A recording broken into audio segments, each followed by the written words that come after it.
that's important to know. Yes, it's possible that you can choose your future and direct the course of your life as you run toward your dream. It's necessary that you have goals, that you write those goals down, that you plan, that you think constantly of how you can begin to improve what it is that you're doing. If it's your presentations, if it's your recruiting skills, whatever that is, it's also necessary that you look for ways to always find a way to pull it out when everybody else thinks that you are defeated. That you've got to take personal responsibility to know that in order to become successful, you've got to make it your personal business to do it.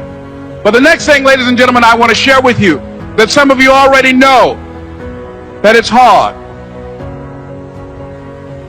It's not easy. It's hard changing your life.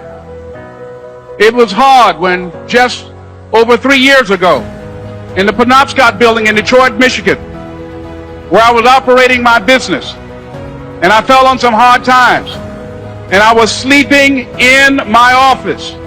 It was hard coming into the lobby, and the security said, "Excuse me, Mr. Brown, can we see you for a moment?" And I said, "Yes." And I walked up to the counter, and he gave me an envelope.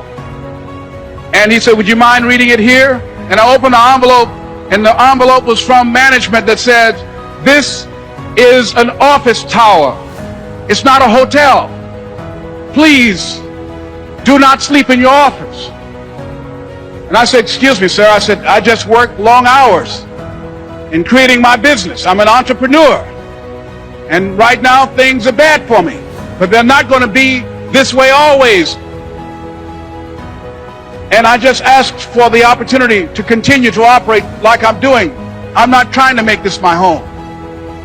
And it was hard coming through the lobby. And sometimes they would laugh. There's a guy talking about becoming successful. And look at him. He's bathing in the bathroom upstairs on the 21st floor. He sleeps on the floor. Him and 2 other dreamers up there. Look at him. It was hard, ladies and gentlemen, coming to speak to people. And I was facing financial difficulties in my own life. I was behind on my bills and my dreams, and I'm saying to them, you can live your dream. It was hard, ladies and gentlemen. It was very difficult to pick myself up each day believing that I could do it. There were times that I doubted myself. I said, "God, why is this happening to me? I'm just trying to take care of my children and my mother. I'm not trying to steal or rob from anybody. Why did this have to happen to me?" It was very hard. And here's what I want to say to you. For those of you that have experienced some hardships, don't give up on your dream. No one could have convinced me by holding on, by continuing to push forward, by continuing to run toward my dream, that one day I would have my own talk show. It's a long shot, ladies and gentlemen, from Liberty City, an abandoned building on a floor, never knowing my mother or father. It's a long shot. Being here with you today in this dome in Atlanta, it's a long shot. No college training, labeled educable, mentally retarded, but I kept running toward my dream.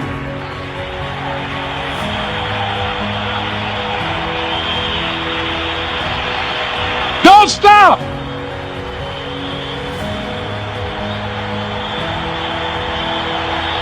Don't stop.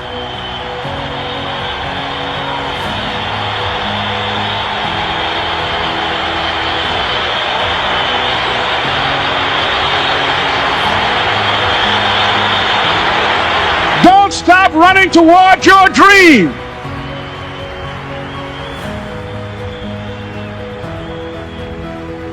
It's very important as you hold on to that dream.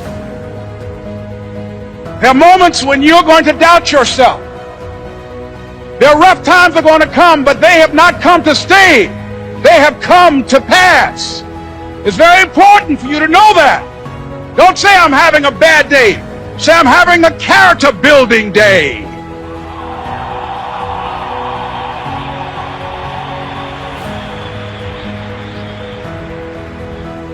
It's very important for you to believe that you are the one to make this happen. I remember this high school teacher, Mr. Leroy Washington, At the end of school one June, it was just a few days before we were supposed to leave, and I just got my report card, and it indicated that I'd failed history, and I failed English, and I would have to go to summer school. And I was feeling within myself that I was a failure, that I'm slower than most people in getting paperwork, and I was feeling down on myself and very negative. And Mr. Washington was giving a speech to the graduating seniors, and I was in 11th grade. And even though I wasn't supposed to be in there, I went in there because the speech he was giving, that speech was for me. And as he talked, my heart began to beat fast. Tears began to run by my eyes, and I was in the back just listening to him, because he said, and he was a very dramatic man. I still talk to him to this day. He said, as graduating seniors of Booker T. Washington High School, I want you to know that you're blessed and highly favored, and that as you go toward the future, begin to know that you have greatness within you.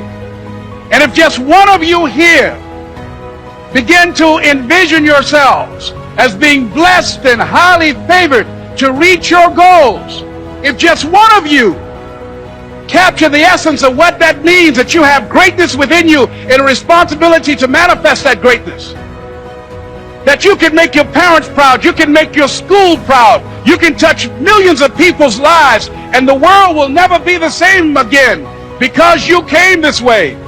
And the students gave him a rousing standing ovation. And as he left the auditorium, I ran down the steps and I caught him in the parking lot. I said, Mr. Washington? He said, yes. I said, do you remember me, sir? He said, no. I said, my name is Leslie Brown. My mother, she works in the cafeteria here. I'm one of the twins, Leslie and Wesley.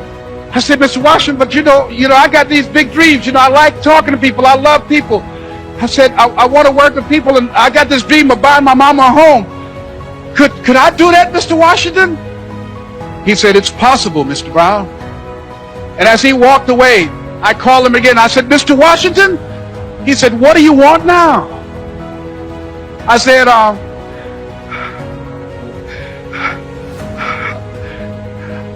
the one, sir. I said, I'm the one. You remember me, sir. I'm Miss Mamie Brown's boy. I'm the one. I'm the one.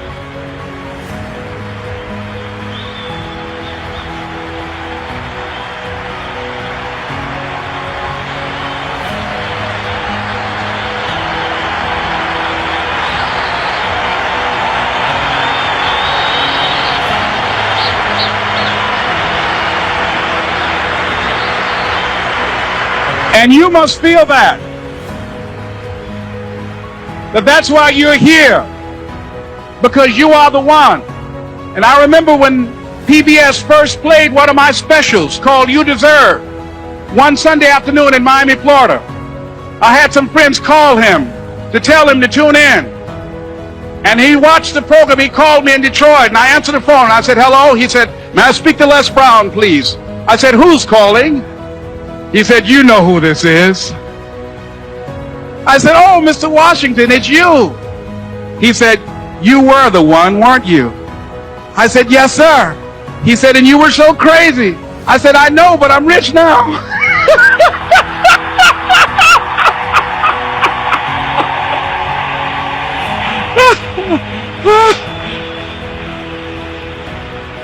Ladies and gentlemen, it's not going to be easy. It was hard laying on the floor of the Penobscot building, looking out of the window, daydreaming, saying, Les, can you do this? Can you make this happen? I used to listen to tapes day in and day out about See You at the Top, my great friend Zig and Dennis Waitley and different other motivational speakers, and Dr. Norman Vincent Peale and Dexter saying, don't let nobody steal your dream. I used to ask myself, can I do this? And something said within me, you're the one. You're the one. And let me tell you something, ladies and gentlemen. While you're here, and before you go back home to your respective cities and communities, write down at least 5 reasons on why you deserve your dream, on why you won't give up, what's going to make you unstoppable, why you must be unreasonable, because logical, practical thinking says you can't do it today. But if you want to produce unreasonable results in your life, like living your dream and taking charge of your destiny, you've got to be an unreasonable person. You've got to be an uncommon person. So write down the reasons of why you're here. My first major goal was to buy my mother a home. And let me tell you something, ladies and gentlemen. What will reasons do, Les? Nietzsche said, if you know the why for doing, you can endure almost anyhow. What do you mean by that? If you know why you're doing something, when the hard times come, and they're going to come, when the disappointments and the rejections come, and they're going to come by the truckloads, your reasons will be your rod and staff to comfort you, to pick you up. Once again, I got a saying on one of my tapes: if life knocks you down, try and land on your back, because if you can look up, you can get up. Let your reasons get you back up.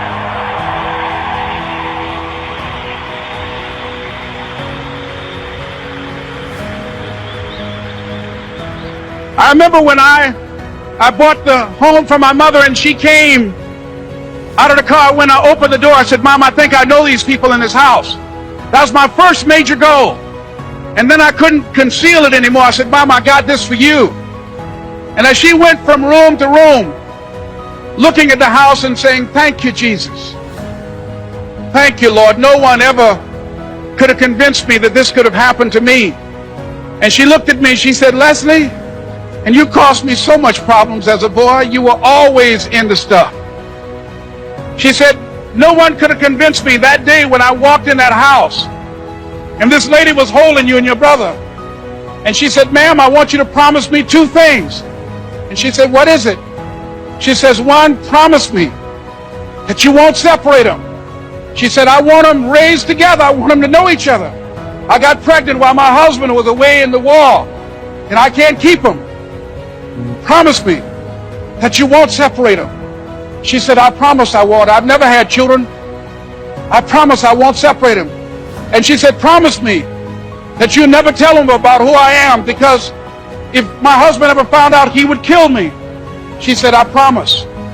And she said that she gave them to us, and she kind of cried, and she was walking out the door, and she looked at my adopted mother. She said, remember, don't you separate them. She said, I swear to God, I won't separate them. I'll keep them together.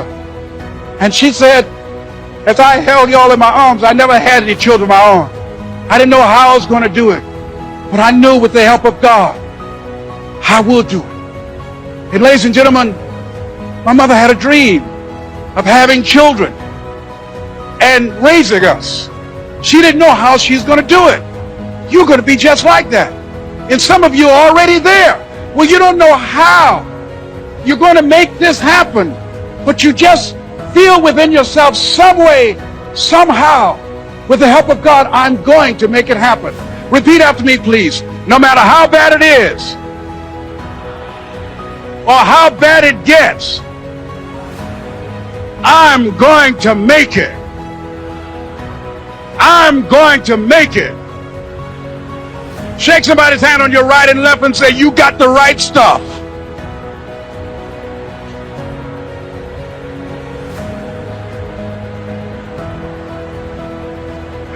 So yes, it's possible for you to live your dream.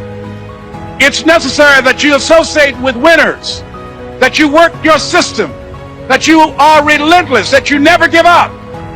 It's you. You've got to take personal responsibility. You've got to make it your personal business to make it happen. And you've got to resolve within yourself that I can do this, that it's hard. But you've got to say, I'm the one. I'm the one to make this happen. I'm the one to become successful in this business. As you work to help other people to become successful, that feeds your success. But you know it's going to be hard, but find out what will make it worth it for you. So, ladies and gentlemen, if you want to make your dream become reality, the people that are running at their dreams know that it's possible that you can live your dream. that it's necessary, that you're relentless, that you have a plan of action, that you are creative. The people that are living their dream of finding winners to attach themselves to. The people that are living their dreams are the people that know that if it's going to happen, it's up to them. And they're resolving within themselves, it's not over until I win.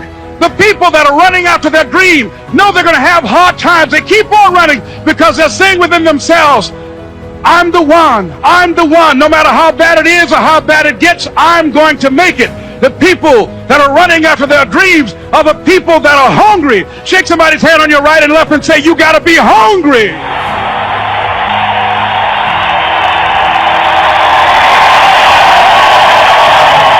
And as you run toward your dream, I want to dedicate this to you that I love very much. I want to thank Dexter and all of you. It's something that I'm known by. It's on our tapes called Choosing Your Future, and it says simply this, that if you want a thing bad enough to go out and fight for it, to work day and night for it, to give up your time, your peace, and your sleep for it, if all that you dream and scheme is about it, and life seems useless and worthless without it, and if you gladly sweat for it and fret for it and plan for it and lose all your terror of the opposition for it, and if you simply go after that thing that you want with all of your capacity, strength and sagacity, faith, hope, and confidence, and stern pertinacity, if neither cold poverty, famish, or gulf, sickness, or pain, or body and brain can keep you away from the thing that you want, if dogged and grim, you besiege and beset it, with the help of God, you'll get it. Today I want to talk to you about your goals and your dreams. I want you to think about something that's important to you. Maybe it's a personal goal. I know in my own personal experience, my goal was to be able to buy my mother a home. I'm adopted. And so I wanted to be able to do something special for my adopted mother. She was a domestic worker for wealthy families on Miami Beach, and she cooked for these families, and we ate the food left over from the families that she cooked for. And she kept the children, and we wore the hand-me-down clothes of the children that she kept. And you could imagine as a kid, I used to say, Mama, on the way home on the bus from Miami Beach back to Liberty City and Overtown, I said, when I become a man, I'm going to be able to buy clothes for us and buy groceries for us. But not only that, I'm going to buy you a big, beautiful home, just like the homes that you clean every day. And she said, Leslie, you don't have to do that. I said, I know, but I'm going to. And you know what? The reason that I said that, I believe that it was possible. See, the family that Mama worked for, Mr. Sidursky used to listen to motivational messages every day. And I was very fortunate to have to take care of the needs of Mr. Sidursky. Had to shine his shoes and dust his office. And he was very rude to me. He said, Leslie, especially he had guests, did you clean this? Yes, I did, sir. Look at it. How can you say that? I do apologize, sir. And his guests would say, don't talk to him like that. That's not nice. But the truth of the matter is, I didn't clean the office as good as I could have, okay? And the reason I did not is because I wanted him to call me into the office so I can spend time doing it over again as I listened to the motivational messages that he listened to every day by Earl Nightingale. I can remember as if it were yesterday. We become what we think about. All of us are self-made, but only the successful will admit it. I can hear the voice of Dr. Norman Vincent Peale, who wrote The Power of Positive Thinking. Don't allow your negative thoughts to hold you back. You are greater than your circumstances. I can remember when he was listening to Zig Ziglar. If you give enough people what they want, they will give you what you want. I can remember as he is listening to Jim Rohn, when the end comes for you, let it find you conquering a new mountain, not sliding down an old one. And unbeknownst to me, those messages, they're programming my mind. And it helped me to begin to develop a mindset of possibility. I want you to think about your goals and dreams of what you want to achieve on a personal level. Mine was to buy my mother a home, to take care of her. What is your goal? What's your dream? What is something that you want to do with your life? And I can say to you, based upon my own experience, I don't even know you, that it's possible. that you have the ability to do more than you can ever begin to imagine. And your mindset is crucial as you look at your goals and your dreams, and having a spirit of optimism. I had a friend who went to New York City to apply for a job, and she came back and I said, "Hey, how did things go?" She said, "I didn't get the job." I said, "What happened?" She said, "They turned me down, but I didn't think I was going to get it anyhow." And I thought after I left her presence, well, why did she go in the first place? She went there with a mindset that she was not going to get the job. I believe that we have an energy and a spirit about us that people telegraph that. But I believe that had she gone there, there's no guarantee that, hey, with a sense of expectation, I'm going to get this job. I think her preparation, her attitude, and her behavior and her energy would have been totally different. I'm reminded of two little boys who were in Philadelphia, and they were playing on some ice, and they got out too far, and one fell through the ice. And he was thrashing, trying to get out. And obviously, his friend looked at him and panicked, and he couldn't reach him, he couldn't pull him out. And so he saw him going under the ice, and it was very hard, and he couldn't break through. And so this little frail fellow ran, he saw a tree in the distance, and he scampered up this tree, and he broke off a big branch and came back and savagely began to beat the ice, and he broke it. And miraculously, he saved his friend. And when the paramedics came, people were looking at him. He had a blanket around him. This little puny dude, about 12 years old. And people started asking the question as they looked at him and they looked at the branch. How could this little small fellow break this branch off and beat this ice and break it and save his friend? How could he have done that, as small as he was? And as they were scratching their heads, a gentleman who was there said, "I can tell you how he did it." And everybody said, "How?" And he said, "There was no one here to tell him that he couldn't do it." See, a lot of people are not really living their dreams and living the kind of life that they are capable of living because of the fact that they have been inundated with so many negative conversations. Have you ever had a goal and dream of something you wanted to achieve, and you shared it with people that you love and thought they would be excited for you, and they said to you, "You can't do that"?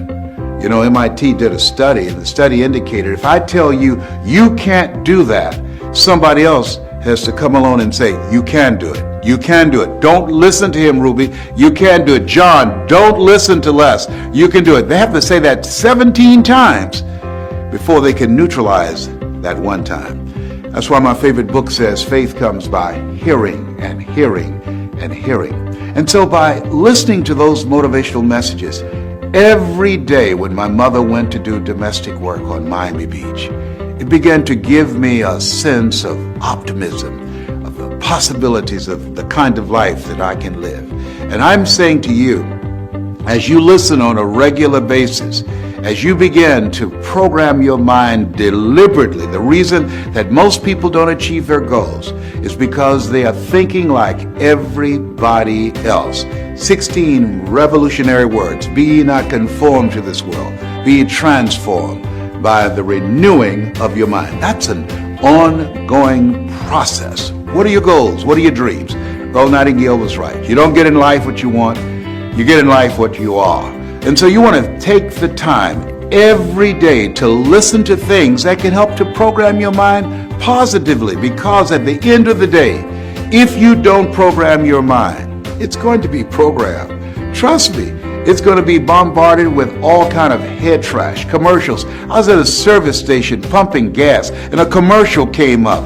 I mean, you get on the elevator and commercials are there. You look at billboards, their messages is coming in, over 5,000, 10,000 messages on a regular basis. And so as you look at your goals and dreams, it's very important that you are intentional about controlling what goes on in your mind, because everything gets in through the eyes and through the ears. So, what do you want? What do you want for yourself? What I'm doing right now, I didn't do it for 14 years. You know why? Because I was suffering from possibility blindness. Have you thought about doing something and you looked at what you wanted to do and your heart said, "I could do that"? And then your mind asks, how? And then you start thinking, well, I can't do that. I don't have a college education. I can't do that. I don't have an MBA or a PhD. I can't do that. I've never worked for a major corporation. Why would corporations reach over people with PhDs and MBAs and years of experience and pay me to come in to do something I've never done? I thought about doing this for years, and I talked myself out of it. There's an African proverb that says, if there's no enemy within, the enemy outside can do us no harm. Shakespeare says, therefore, dear Brutus, it's not in our stars, but in ourselves that we are underlings.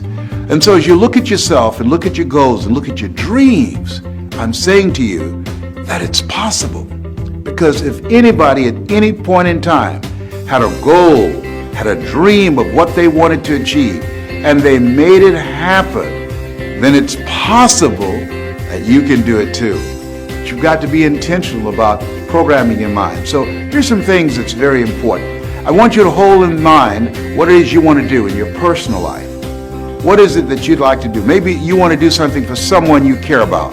That was the goal and dream that I had. And I purchased 4 different homes for my mother. And I want you to think about your financial goal. You know, people say money won't make you happy, but everybody want to fight out for themselves. I have a friend named Rita Davenport, and Rita said, money can't make you happy, but it's right up there with oxygen. And I agree with that 100%. So as you look at your goals and dreams, I want you to think about your financial freedom number. What does that look like? That once you achieve that, it will alleviate a lot of stress. Once you achieve that you have more time for yourself and for your family. You can go on that dream vacation you've been thinking about, or buy that dream car or home that you desire. Once you earn that amount of money, it would be like becoming debt-free. I want you to think about your financial freedom number. And then once you come up with that number, and I want you to write it down, as you come up with that number, I want you to multiply it 100 times. Yes, 100 times. Read my lips, 100 times. Why? Because I found that most people fail in life, not because they aim too high and miss. No. Most people fail in life because they do what I did for a major part of my life. Aim too low and hit. And most people don't aim at all. That's why there's a saying that if you don't know where you're going, you're going to end up someplace else. And so if you are serious about your goals and dreams, I can say to you that you've got to affirm yourself, you've got to tell yourself, you've got to encourage yourself that it's possible, that you've got to talk to yourself on a regular basis. I'd never forget, I had to speak in the Georgia Dome for a friend of mine, Dexter Yeager. And Dexter Yeager is a multi-millionaire. He makes over $1 million every 17 hours in this organization that I spoke for. And he invited me to be his guest speaker, the headliner, before 80,000 people in the Georgia Dome. I panic. And the first thing happens when I become afraid, I have to go to the bathroom. So I went to this bathroom and they came knocking on the door. Les, the band is stalling. You need to come out. And I said, okay. And I was talking to myself saying, I can do this. My mind went blank because I became overwhelmed when I peeped out front and saw 80,000 people in this stadium. It's the largest gathering I'd ever seen like this. I've seen it for sporting events, but for a speaking event, I'd never been in that kind of environment before. The most people I've ever spoken for up to that time was maybe about 500 or maybe 1,000, but 85,000. I went to the bathroom 7 times because 7 is my favorite number. You know, I'm one of 7 kids. My social security number is 267. My phone number is 702. Did I tell you my favorite number is 7? God made the world in 7 days. Naaman dipped himself in the river Jordan 7 times. Joshua marched around the walls of Jericho 7 times. Did I tell you I went to the bathroom 7 times because 7 is my favorite number? Well, finally, they got Mike Williams, my mentor, and he came and he knocked on the door of this portable restroom. He said, "Brownie." And I said, "Yes." He said, "Come out." I said, "Mike, I'm scared. I can't think." He said, "Are you afraid? Admit it." I said, "Yes, I am. I'm nervous. I just can't do it, Mike. I'm scared." He said, "Brownie?" I said, "Yes." He said, "Are you listening to me?" I said, "Yes." He said, "They came to see you. You didn't come to see them. You got this, Brownie. You can do this." Wow. Let me tell you what he did. One of the things I do is train speakers how to change lives. What he did was he distracted me. I was caught up in how big the crowd was. I was caught up with saying, what can I say to them? I was breathing hard. I was feeling overwhelmed being in that setting. And when he spoke, I knew that he believed in me. When he spoke, it's like he saw me on stage speaking, and he convinced me that I could do it. See, sometimes it's very important for you to hear this. Sometimes you have to believe in somebody's belief in you until your belief kicks in. And so when I looked at myself and I looked at where I was, what I said to myself, Mike believes in me. He believes that I can do this. And I'm saying to you, as you look at your goals and look at your dreams, one of the things that's important in maintaining an achievement-driven mindset and a spirit of optimism is having someone in your corner, having someone who believes in you, having someone who can see what you can't see. See, sometimes you can't see the picture when you're in the frame. That's why it's very important for us to have coaches, people who can encourage us, who can inspire us. You know, Muhammad Ali said, "I'm the greatest," but he never won a championship without Angelo Dundee in his corner. People say that Michael Jordan, one of the greatest basketball players of all times, but he never won a championship without Phil Jackson as his coach. And so as you work on yourself and work on your dreams, I'm suggesting that you get someone in your life that you can partner with, someone that can see what you can't see, someone that when you feel you can't make it, someone when you feel I can't do this, and they can give you a word of encouragement and will make all the difference in the world. And I finally came out. I came out, and as we were walking toward the stage, I stopped, and I said, "Will y'all pray for me?" And they did, and I grabbed Dexter's hand and put it on my head. I don't know why I did that. Okay. And I finally went up, and I did it. And the speech was called, "It's Not Over Until I Win." And what I really meant about that, it's not over until you win over that inner conversation that you have with yourself. See, there's some things that you can do that you don't know right now. And just because you can't see it doesn't mean that it's not available to you. My favorite book says, "Eye has not seen, ear has not heard, nor has entered the heart of mankind what God has in store for you." There's some things that you can do that the heart can feel it, can experience it, but the mind can't get itself wrapped around it. And that's why I'm saying, what are your goals? What are your personal goals? What are your financial goals? And what's your social contribution? I believe we live in the greatest country in the world that gives us an opportunity to leave a legacy.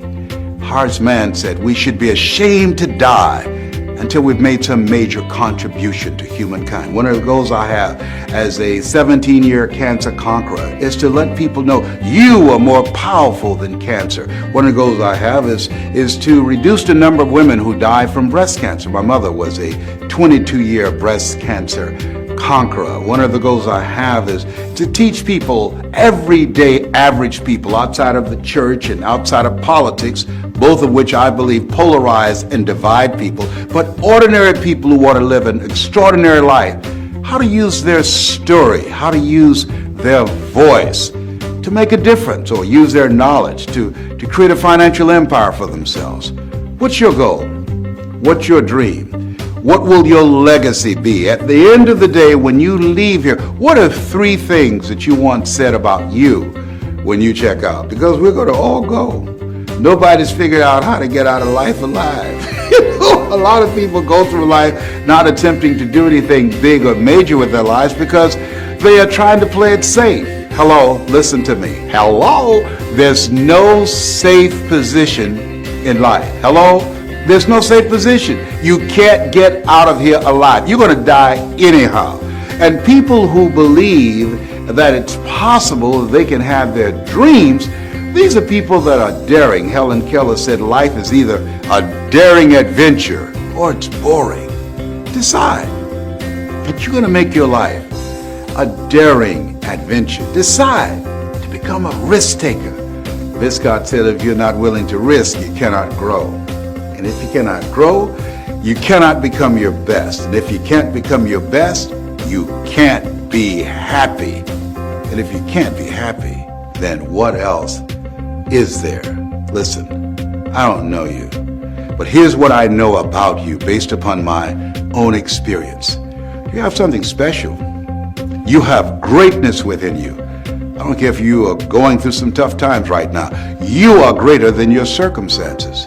What you are growing through, not going through, what you are growing through will help you to become a better person. There are periods in life when you have to realize that you have to come to a place within yourself where you say, I'm not going out like this. I'm not going out like this. You've got to get to a place where you say, I've had it.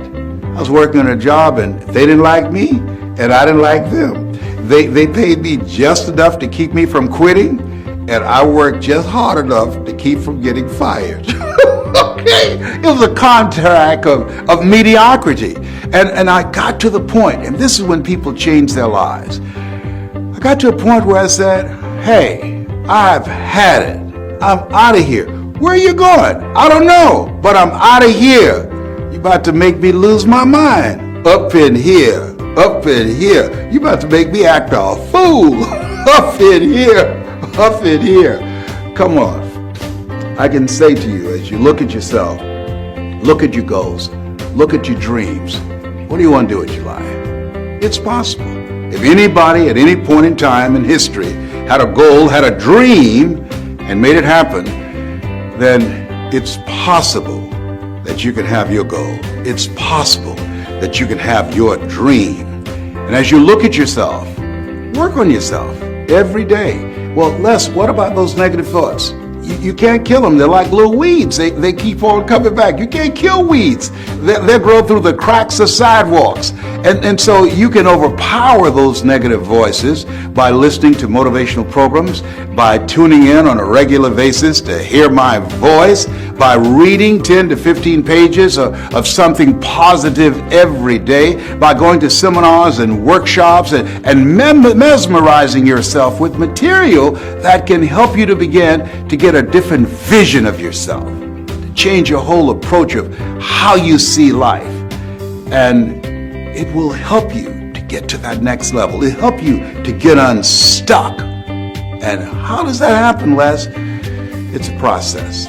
I wish I could just tell you, all you have to do is just think positive and be enthusiastic and everything is going to work out all right. No. You can have a positive mental attitude and life puts some knots on your head. You know, Forrest Gump said, life is like a box of chocolates. You never know what you're going to get. When you have goals and dreams, think it not strange that you'll face the fiery furnaces of this world. You will, not you might, you will have tribulations. But in the midst of it all, you've got to believe it's possible. It's possible. A friend of mine, he was facing a life-threatening disease, Dennis, and he fell. It was possible, even though his body was racked with pain, even though he was diagnosed with cancer at 18, even though the doctors called his family in and said he's not going to make it. He held on because he believed it was possible, that he was not just a statistic. It was possible that if he had the faith, if he had the drive, if he had the determination, he could come through this. he said to himself, this too shall pass. And so, it's possible. You can live your dreams, and you have to work at that. It's a moment-to-moment effort that you have to work to train your mind to serve you. You know, the Temptations had a song years ago, Just by Imagination, running away with me. In the absence of information, our imagination will run away with us, tell us that we can't do things. We begin to panic, and we make decisions based upon our fears as opposed to our faith. You know, Zig Ziglar said that fear is false evidence appearing real. Faith is finding answers in the heart. Where your heart is, there your treasure is also. What do you love? What turns you on? What do you really want in your life? For your life? How do you want to show up in the world? How do you want to use this gift called life? It's been said that life is God's gift to us, and how we live our lives is our gift to God. Whatever your goals are, your personal goal, your financial goal, or this social contribution, your legacy, your mark, what you think about it. And here's what I know, that it's possible. Here's what I know, that if you think about it, what you think about, you bring about. If you're willing to put in the work, it's possible. If you continue to encourage yourself, continue to fall forward. I've got a saying, when life knocks you down, try and land on your back, because if you can look up, you can get up. You have something special. You have greatness within you. Your dream is possible. That's my story, and I'm sticking to it. I want you to imagine for a moment that this microphone and headset is connected to every person in the world has a headset on, and they can hear what you're about to say. And they can hear in their own language. It's translatable. You know, a baby can understand it. Anyone in any language. And everyone puts their headphones on right now, and you turn on the mic. What's the message you would share with the world? I do this in my training. So if I had a message to the world, I would say, you have greatness in you. I don't know you, but here's what I know based upon my own experience. You have greatness in you, that you have the ability to do more than you could ever begin to imagine. You have greatness in you, that as you think about yourself, I'm reminded of the words of Howard Thurman, who said, there's a presence in each and every one of us that waits and listens to the voice of the genuine in yourself. It will be perhaps the only God you will ever have or hear. And if you cannot hear it, all of your life will be spent on the ends of strings that somebody else pulls. When you recognize your greatness, no one will ever pull your strings. You are different. You were created on purpose with a purpose to manifest that purpose through you. You are made in the likeness and image of God and been given authority and dominion over everything on the face of the earth. But you will never exercise authority and dominion over your life until you exercise authority and dominion over what you are not. Most people go through life living the lie that has been told about them.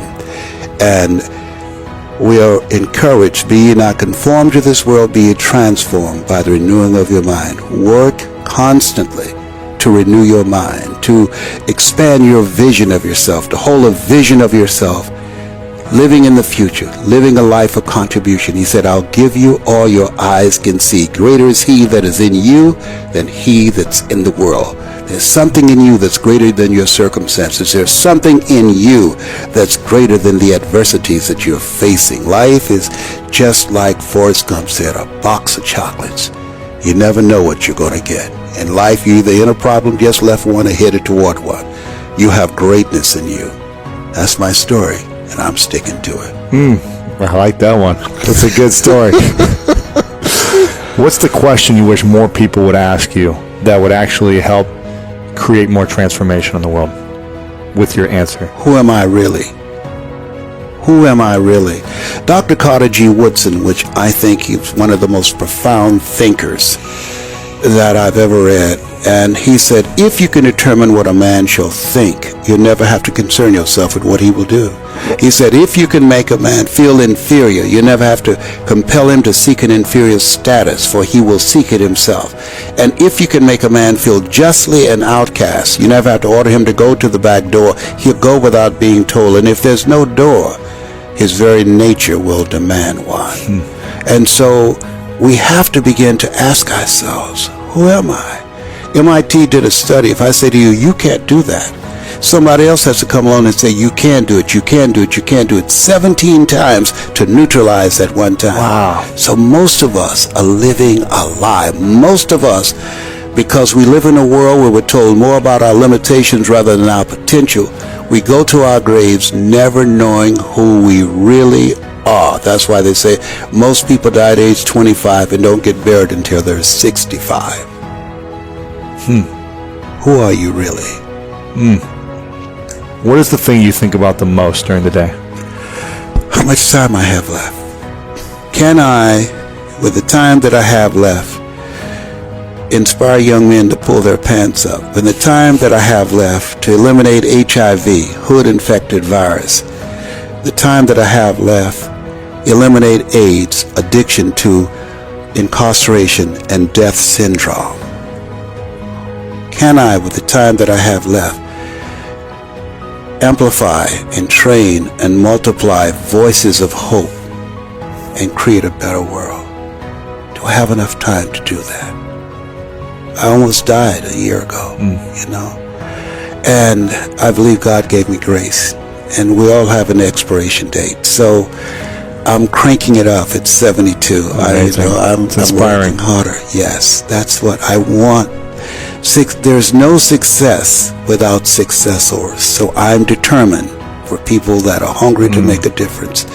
I'm determined for those who can hear my voice, to inspire them, to train them, to pour into them everything that I've learned. And I know that what I've done is only a tip of the iceberg of what they're going to do.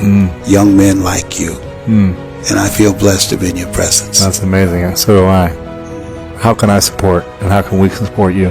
You're doing this now, and help me find that 77 hungry people. I got you.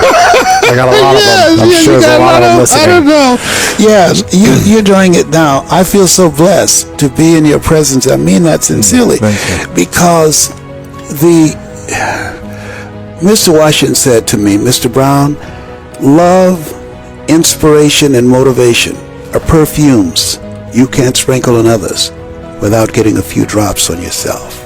He said, live a life of contribution. Decide that you are going to live your life in such a way, as Horace said, you should be ashamed to die until you made some major contribution to humankind. And I want to find other people who have that kind of magnificent obsession, who have that kind of conviction about their lives, who want to make that kind of mark with their lives. And you don't have to be the smartest person in the room. You know, you could be labeled educable, mentally retarded like me. I remember going back to Booker T. Washington High School, and Mrs. Eve, one of the teachers I had in special education, she wrote a book called My Most Famous Retarded Student. That's proud! You just got to be hungry. You got to be hungry. Yes, sure. Yes. People that are hungry, believe, always strive to get on top in life because it's the bottom that's overcrowded.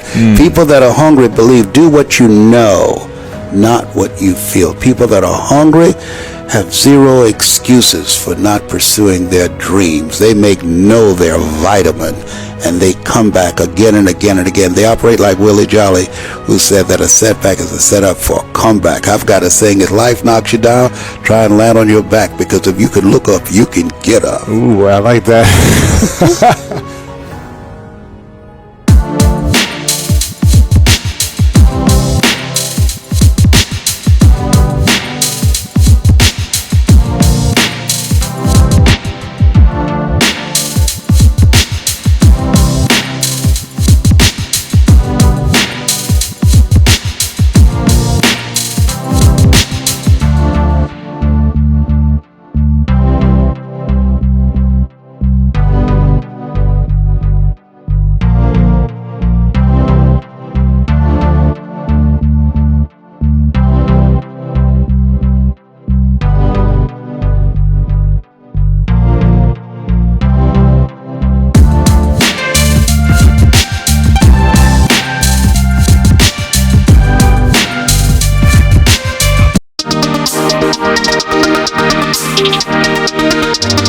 We'll be right